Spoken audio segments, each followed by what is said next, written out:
herhalde. Avuçlarını buraya da.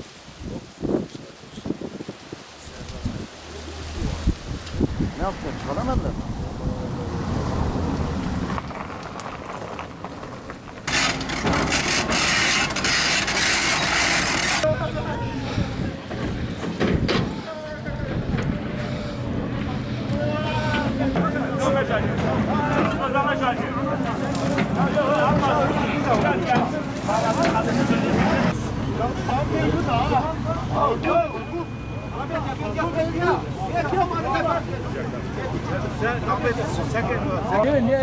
Şeyh Mahmud Efendi hatası. Karşı Şeyh Mahmud Efendi hocam.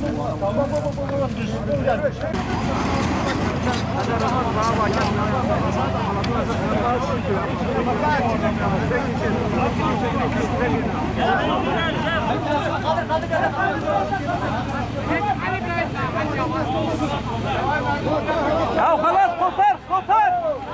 Ya halas kurtar da.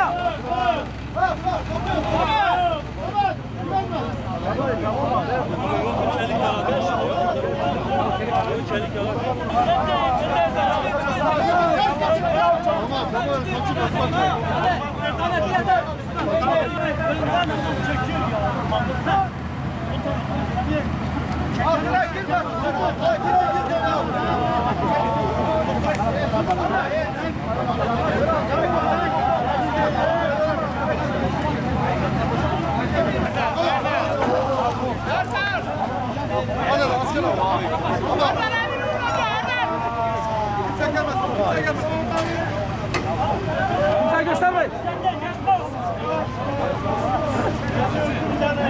Torbaya koydular.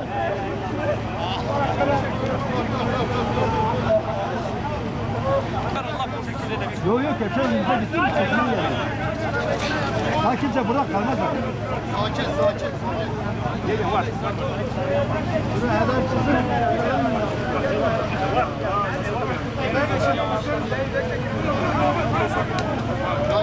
Oradan biraz geri aradı. Şöyle diyorlar. Geri çıkamamış. Bir aradı. Tabii keseceğiz. Babam.